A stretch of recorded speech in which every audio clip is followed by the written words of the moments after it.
Sa puntong ito, makakasampo natin si Ginoong Lawrence D., ang head po ng Jose Fabella Center. Magandang gabi po, sir. Magandang gabi.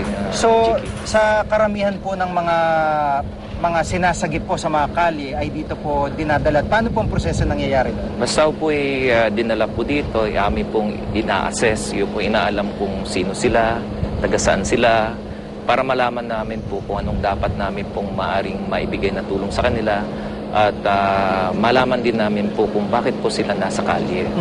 Ano pong tulong naman, pansamantala, yung ginagawa nyo dito? Pinapakain nyo? Pinapaligo? Opo, kapag andito po sila, yung basic necessities nila, yung subsistence nila, pagtulog, pagkain, pati na po yung pagpapaligo. Gamit nila po doon, pati po yung mga damit po, kung wala po sila, amin po namin binibigyan. Pero pinagbabawalan din po yung center na magtagal po sila dito, pinagbabawalan po kayo na patagalin sila dito? Opo, kasi alam naman po natin ay may karapatan po kahit na po sila sinasabing street dwellers sila.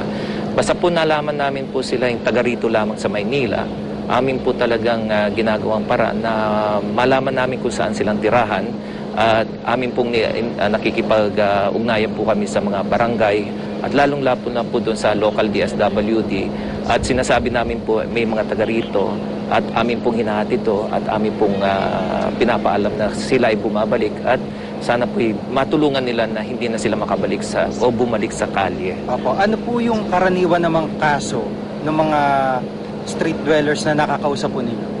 Ang kalimitan po na ano dito yung pungbong na wala ng trabaho, medyo minalas-malas po sa buhay na galing sa probinsya, naghahanap ng trabaho.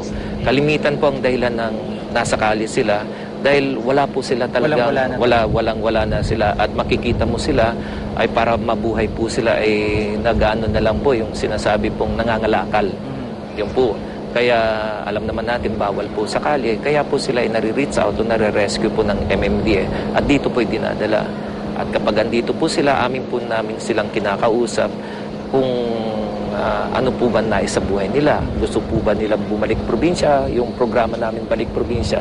Dahil kapag bumalik sila sa probinsya, amin pong sinisigurado na sila ay sasaluhin ng lokal na pamahalaan doon at naming National DSWD kung anong maaari maitulong sa lahat, mapaayos sa kanilang buhay sa kanilang pupuntahan na probinsya. So hindi ho totoo na parang kung karamihan kasi o karaniwan na nakikita natin o namin ay mga talagang nagra-rugby o nagsosolvent, hindi ho majority ng kaso ganun? Hindi po.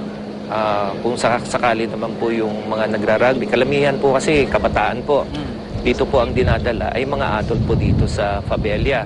Kung may makikita po kayong mga bata ho dito, ito po yung mga pamilyang gusto nang bumalik ng probinsya, kaya buong pamilya po sila ng aming pong kinukup-kup. Meron din bang parang lecture o reorientation na ginagawa sa mga street dwellers na sinasagip po ninyo, pansamantalan yung pinapatira? Meron po kaming yung sinasabi namin na daily skills enhancement.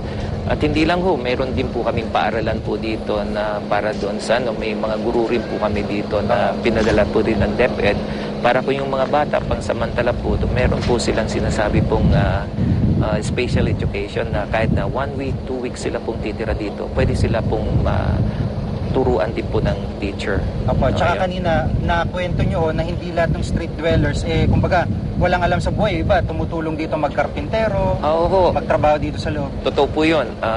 Sa katunayan po, halos lahat ng pagkukumpuni po dito nang dumating po ako dito, marami po ako, amin pong mga kliyente po dito, sila po ang marami po ditong mason, electrician at welder. Sila na po nagtutulong sa kumbaga sa para ay yung encouragement po sa kanila, makikita mo na kusa po silang tutulong kapag dito po sa Fabella, yun po ang naging pong namin. Apo, maraming salamat. Sige nung Lawrence D., siya po yung head ng Jose Fabella Center dito po sa Mandaluyong.